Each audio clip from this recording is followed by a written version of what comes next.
고린도후서 고린도후서 4장 18절 우리 한 절만 보겠습니다. 고린도후서 4장 18절입니다.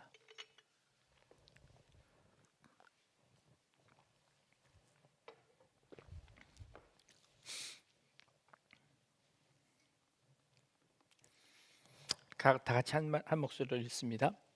우리가 주목하는 것은 보이는 것이 아니요 보이지 않는 것이니 보이는 것은 잠깐이요 보이지 않는 것은 영원함이라. 아멘. 네. 사실 우리는 눈에 보이는 것만 믿습니다. 그리고 눈에 보이는 것만 알 수 있습니다. 저 사람이 참 신실한지 아닌지를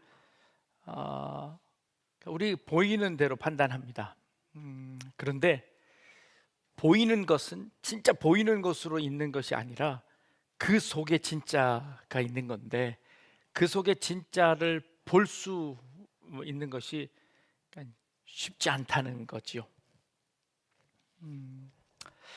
그래서 우리는 우리가 보이는 것을 눈에 보이는 대로 사실 보지 않고 그 마음을 이해한다고 생각합니다.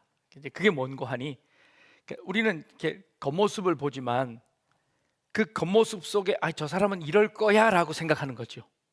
그래서 그때 드러나는 모습을 본다고 하지만 사실은 우리는 그 드러나는 모습 속에 있는 것을 보려고 노력하는 게 우리 또 인간입니다.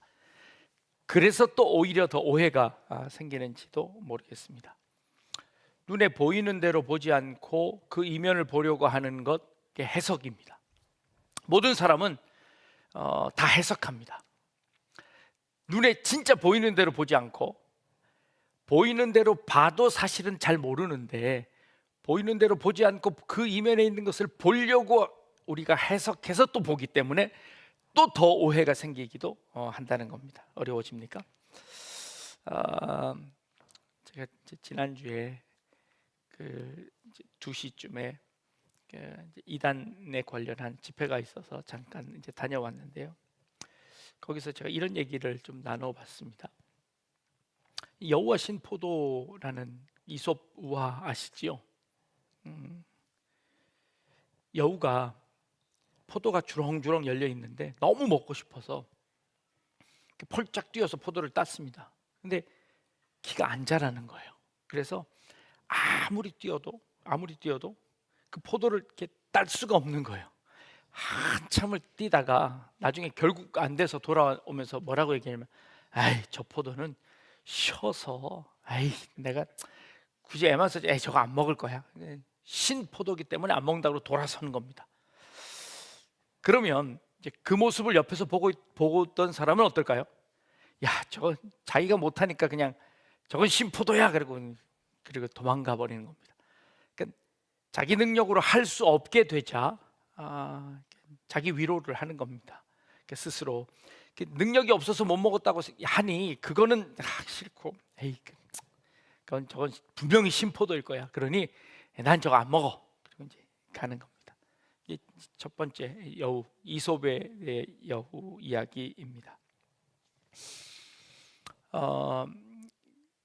이솝의 이야기에는 없지만 이솝 우화의 2탄입니다. 이제 두 번째 이야기입니다. 여우가 진짜 열심히 연습을 하고 노력을 하고 온 겁니다. 그러니까 막 뜀뛰기 연습을 하고 온 거예요. 그래서 이번에는 진짜 그 포도를 딱 따먹은 겁니다. 자, 그 포도는 신포도였을까요? 맛있는 포도였을까요? 그 포도는 신포도였어요? 맛있는 포도였을까요? 진짜 신포도였던 거예요. 이게 딱 따먹으니까 그렇게 열심히 운동을 하고 막 해서 딱 따먹었는데 이게 신포도였어요. 자, 그러면 그걸 따먹고 내려온 여우는 그걸 바라보던 와 하고 박수를 쳤던 다른 여우들 앞에서 뭐라 그랬을까요? 맛있다고 그랬어요. 맛있다고. 왜요? 나만 손해볼 수 없으니까.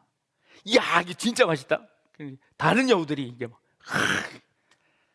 진짜 맛있다고 그러는 거죠.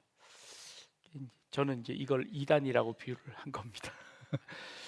자기들이 먹어보니 분명히 이게 신포도인 줄 알면서도, 이만희 교주가 잘못됐다는 걸 알면서도 거기에 목매어 사는 사람들이, 속아서 넘어가는 사람들이 많다는 거죠. 우리 인생에서도 그런 경우들이 참 많습니다. 그러니 여러분들, 뭐 성공했다, 뭐 했다 하는 사람들 쫓아가면 그 신포도일 가능성이 굉장히 많습니다. 그러니 남의 말 별로 믿지 마십시오. 정 답답하면 한번 따먹어 보시든가. 네. 자, 3탄이 있습니다. 다른 여우가 또 열심히 했습니다. 한참 세월이 지났습니다. 그 여우가 딱 따먹었는데, 이번 3탄은 그 포도가 진짜 맛있는 포도였습니다. 진짜 맛있는 포도. 그러면 그걸 딱 따먹고 내려온 여우는 다른 친구 여우한테 뭐라고 그랬을까요? 에이씨, 시다. 이건 맛없는 포도다 그래. 왜 그랬을까요? 지 혼자만 먹으려고. 지 혼자만 먹으려고. 이것도 나쁜 여우죠. 나쁜 여우입니다. 저는 이걸 우리 교회 다니는 여러분들이라고 생각했습니다. 아니, 그렇게 좋은 줄 알면서도 전도를 안 해. 그걸 알면서도 딴 사람한테 좋다 얘기를 안 해. 왜요? 자기 혼자만 먹으려고. 자기 혼자만 먹으려고. 네.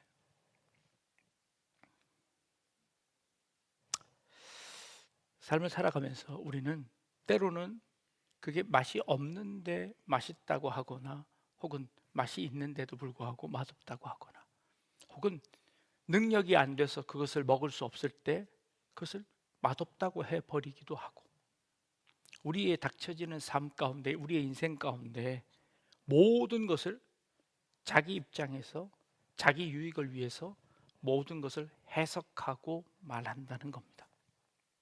그래서 우리는 우리의 삶 가운데 그게 진리인지 아닌지, 그것과 상관없이 나에게 유익한지 아닌지에 따라서 그렇게 선택하고 그렇게 말한다는 겁니다. 그래서 우리는 그 사람의 말을, 그 사람의 인격을, 인품을 사실은 잘 이해할 수 없는 거죠. 이런 말이 있습니다. 이해는 가장 잘한 오해이고, 오해는 가장 적나라한 이해이다 라는 겁니다. 내가 저 사람을 이해했다라고 하는 것은 진짜 저 사람, 그 사람이 나를 속이려고 한 것을 그대로 이해한, 그대로 속아준 것, 그 이해했다라고 이야기하는 겁니다. 내가 이해했다라고 하는 것은 그 사람과 상관없이 내가 원하는 방식대로 해석한 것, 그거 이해라고 이야기하는 겁니다. 오해는 뭘까요? 내가 숨기고자 했던 것을 저 사람에게 들통났을 때 오해라고 이야기합니다. 이게 일리가 있는 말인 것 같아요. 여러분 한번 생각해 보십시오. 여러분, 이해했다라는 것은 뭘까요? 내가 생각하는 것과 같이 생각했다라고 해서 이해지요. 아, 내가 생각하기에 그게 맞는 것 같아, 이해했다고 생각하죠. 그럼 내가 이해하지 못한 것들 넘어서 이야기한 사람들은 우리가 잘못 오해한 걸까요? 하나님을 이해했다라고 이야기할 때 우리는 하나님을 어떻게 이해하나요? 하나님의 보이는 것, 하나님이 행하신 것, 아니 하나님이 내 삶 가운데 행하신 그 일들을 보고 우리는 하나님을 이해했다고 할 수 있을까요? 그건 잘한 이해일까요? 내가 생각하는 그 하나님은, 하나님을 내가 제대로 이해한 걸까요? 하나님 왜 내 삶 가운데 이런 일들을 베푸십니까? 때로는 내가 원하지 않는 것을 하나님이 주실 때 우리는 하나님의 오해할 수 있습니다. 그런데 그 오해가 어쩌면 진짜 이해일 수도 있습니다. 우리는 눈에 보이는 대로 해석합니다. 아니, 그 이면을 보려고 노력합니다. 그럼에도 불구하고 우리는 상대방이 나를 속이려 해서 잘못 이해하거나 아니면 내가 오해해서 잘못 이해할 때가 참 많습니다. 내 생각대로 되지 않으면 우리는 그것은 이해하지 않았다고 생각합니다. 오해하는 거죠. 천사 둘이 여행을 떠납니다. 어떤 한 부잣집에 갔답니다. 부잣집에서 하루만 재워주십시오 하고 했더니 그 부자가 다른 방들도 많은데 그 천사를 데려다가 저 지하 창고에다가 이렇게 묵게 했답니다. 거기서 잘 거면 자고 아니면 마십시오 하고 그 창고 밑으로 이렇게 내려 보냈더라는 겁니다. 근데 이 천사들이 어쩔 수 없어서 그냥 그 지하에 가가지고 잠을 자는 겁니다. 근데 그 천사들이 그 집을 나오면서 그 지하에 있는 거기서 구멍이 나서 바람이 술술 들어오는 데를 애써 이렇게 막아 주었답니다. 그러니까 이제 집을 고쳐주고 그 집을 떠나는 거예요. 이제 그 부잣집의 집을 고쳐주고 두 천사가 떠났습니다. 떠나서 그 다음 날 어떤 가난한 농부 집에 들어갔답니다. 근데 그 가난한 농부는 자기 침대를 내어주면서 여기서 편안하게 주무시라고, 그리고 자기들은 건너방 조그만 방에 가서 잠을 자더라는 겁니다. 그런데 그 천사들이, 두 천사가 그렇게 하룻밤 자고 떠나면 이제 부잣집보다 더 좋은 걸 줘야 할 텐데 이 천사들이 떠나면서 그 집에 키우던 소 한 마리가 있는데 그 소 한 마리가 죽임을 당한 거예요. 죽은 거예요. 그리고 천사는 이제 떠나고 만 겁니다. 이 두 천사 중에 이제 그 스승이 있고 밑에 제자가 있는데 스승이 이제 그렇게 하고 떠나니까 이 밑에 있는 이건 너무 불공평합니다. 어떻게 부자 집에는 그 구멍을 막아주기도 하고 그렇게 도움을 주고 나오셨으면서 어떻게 이 더 마음씨 착하고 가난한 이 집에는 그 암소를 죽이면서 나오십니까? 이건 말도 안 됩니다 하고 이야기했더랍니다. 그랬더니 이 나이 많은 선생님 천사가 하는 말이 뭐라고 얘기했냐 하면요, 그 집을 떠나려고 했는데 그 부잣집 벽 속에 금괴가 숨겨져 있더라는 거예요. 그래서 그 부자가 절대로 그 금괴를 발견할 수 없도록 그 구멍을 콱 막아서 못 보게 하고 나온 거래요. 가난한 집에 갔을 때는 어떻게 했을까요? 가난한 집에는 죽음의 천사가 와서 그 집의 아내를 데려가려고 하더래요. 그래서 그 천사가 그 아내를 데려가는 대신 소를 데리고 가라. 그래서 소를 데려가게 했다는 거죠. 자, 그래서 그의 죽음을 막아줬다는 이야기입니다. 눈에 보이는 게 다가 아니라는 그런 우화입니다.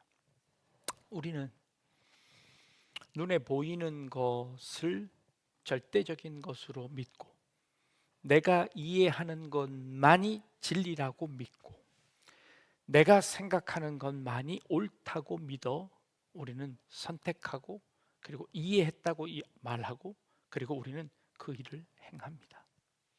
그런데 믿음이라는 것은 눈에 보이지 않는 것을 믿는 겁니다.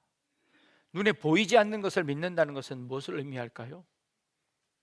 하나님이 행하신 그 일들을 우리는 믿음으로 믿는다고 이야기하는 겁니다. 그런데 우리는 그 믿음을 가진 사람이라고, 우리는 신자라고 이야기하면서 우리는 늘 자꾸 눈에 보이는 것만 믿으려고 합니다. 눈에 보이는 것만 판단합니다. 그리고 눈에 보이는 것으로 우리가 모든 것을 해석해 버립니다. 그리고 내가 해석한 것만이 참 진리라고 믿습니다. 그래서 우리는 감사하지 못하고 늘 눈에 보이는 상황 때문에 불평하고 그리고 그걸로 인해서 하나님을 원망할 때도 있습니다. 그리고 사람들을 판단할 때도 있습니다. 아니, 진짜 나쁜 사람일 수도 있습니다. 그러나 나쁜 사람이 아닐 수도 있습니다. 능력이 부족해 보이기도 합니다. 네, 그렇지 않을 수도 있습니다. 내가 판단하는 것과 하나님이 판단하는 것은 다르다는 겁니다.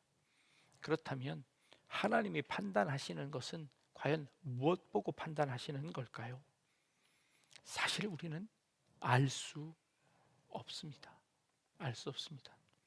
그래서 어쩌면 이 다수의 알 수 없는 이 일들을 통하여서 하나님은 일하시는지도 모르겠습니다. 어쩌면 우리 인간이 판단하는 이 일들, 어떻게 될지 알 수 없는 이 일들을 통해서 오히려 하나님은 더 큰 일을 행하고 계신지도 모르겠습니다. 여우처럼 그 이야기했던 것처럼 내 욕망대로 해석하고 살아가는 사람이 있습니다. 아니, 내 기준으로 이해하고 오해하는 사람들도 있습니다. 반면 하나님을 신뢰함으로 내게 일어나는 그 모든 일들을 그렇게 해석하며 살아갈 수도 있습니다. 하나님, 지금 이해되지 않지만, 지금 납득되지 않지만, 그러나 나는 하나님을 믿습니다. 눈에 보이는 것이 다가 아니라 하나님은 지금도 일하고 계심을 내가 믿습니다. 이게 고백이지요. 우린 요셉의 일생을 너무나 잘 압니다. 요셉의 일생이 꿈을 꿉니다. 그 꿈이 하나도 이루어지지 않지요. 형들이 나한테 다 절을 한다. 해와 달과 별들이, 11별들이 다 나한테 절을 한다. 그런데 내 삶에 결국 일어나는 일들은 그 형들에 의해서 쫓겨나고 팔려가고, 그리고 내가 그렇게 정직하게 행하고 내가 이렇게 죄를 짓지 않았음에도 불구하고 억울하게 감옥에 끌려가고, 그게 요셉의 전체 일생이지 않습니까? 그 전체 일생 가운데 마지막 50장에 나가서 요셉이 이렇게 고백합니다. 당신들은 나를 해하려 하였으나 하나님은 그것을 선으로 바꾸사 오늘과 같이 많은 백성의 생명을 구원하게 하시려 하셨나니. 하나님의 뜻을 그제서야 깨닫게 됩니다. 하나님이 나를 이렇게 고생시킨 것 그저 나 하나 잘되게 하려는 것도 아니고, 그들의 계획처럼 내가 그들의 눈앞에 없어져야 돼서 그들이 없애려고 했던 그들의 욕망도 아니고, 그들의 요구도 아니고, 그들의 힘도 아니고, 내가 요구하던 그 요구도 아니고, 내가 꿈꾸던, 내가 희망하던 그것을 이루어내는 내 목표를, 내 비전을 이루어내는 것도 아니고, 그들의 목표처럼 나를 짓눌러서 없애버리는 것도 아니고, 하나님은 그 모든 것들을 합하여 더 큰 일을 행하시기 위해서 그 하나님의 계획을 바라보며 이 마지막 요셉이 고백하는 겁니다. 백성들을 구원하기 위해서 하나님이 그 일을 행하셨습니다. 내 인생에 그 많은 일들을 행하셨습니다. 자, 그러면 그 일의 목표가 뭘까요? 하나님이 구원하시기 위해서입니다. 그 하나님이 구원하시기 위해서 행한 그 역설들이 뭡니까? 아들을 보내셨습니다. 그리고 그 아들이 고통당하게 하십니다. 십자가를 집니다. 그리고 그 십자가에서 죽게 만듭니다. 도대체 하나님 무슨 일을 하시는 겁니까? 이해할 수 없는 일들입니다. 그런데 그 하나님이 그 십자가를 역전시켜 온 인류를 구원하시는, 온 인류를 구원하시기 위한 그 일로 바꾸어 내셨습니다. 이게 하나님의 뜻이지요. 우리는 그걸 너무 많이 고백합니다. 매일 고백합니다. 그럼에도 불구하고 우리의 삶 가운데 날마다 일어나는 그 일들을 그 하나님의 시선으로 보지 못하고 우리는 늘 눈앞에 오해하고 있습니다. 속고 있습니다. 그리고 속이고 있습니다. 그리고 우리는 그것을 이해했다고 이야기하고 있습니다. 하나님의 뜻이 어디 있는지는 알 수 없습니다. 그러기에 우리는 어떻게 해야 할까요? 너무 쉽게 판단하지 않고, 너무 쉽게 결론 내리지 않고. 우리의 인생의 결론은 언제요? 천국 가는 그날입니다. 십자가 앞에 서는, 주님 앞에 서는 그날입니다. 그날까지 우리가 해야 할 일들은 믿음을 붙잡고 하나님이 하실 일들을 기대하고 내가 생각하는 것 그것 위에 내가 기대하는 것보다 더한, 아니 내가 이해할 수 없는 그 일을 행하시는 하나님의 뜻을 기다리는 것이죠. 그래서 때로 내가 다 이루었다고 교만할 필요도 없고요, 내가 하는 일이 모두 다 안 되었다고 걱정할 일도 아니고요, 그 하루 주신 그 하루하루를 감사하며 하나님 이 일을 통하여서, 어려운 이 일을 통하여서 하나님 도대체 어떤 것들을 나에게 보내주시려고, 어떤 일들을 나에게 해주시려고 하나님 나에게 이렇게 하십니까? 하나님 나에게 주시는 이 모든 일들이 통하여서 하나님의 일을 감당하기 내가 감사할 따름입니다. 우리의 삶 가운데 그 하루하루를 감사하며 살아갈 수 있는 것, 그것이야말로 참된 믿음이지 않을까요? 우리가 주목하는 것은 보이는 것이 아니라 보이지 않는 것이니, 보이는 것은 잠깐이요 보이지 않는 것은 영원합니다 라고 하시는 이 말씀을 여러분 우리 함께 새겼으면 좋겠습니다. 로마서 8장 28절에는요 우리가 알거니와 하나님을 사랑하는 자 그의 뜻대로 부르심을 입은 자들에게는 모든 것이 합력하여 선을 이루느니라 라고 말씀하십니다. 우리는 그 하나님을 믿습니다.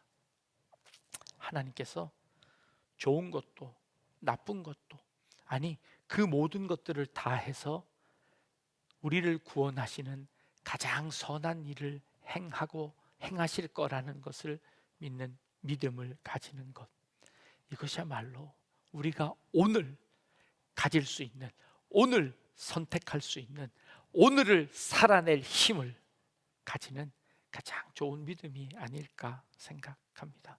여러분들, 사람들이 좋다고 성공했다고, 아니 사람들이 좋은 것 가졌다고 그거 다 신포도일 수 있습니다.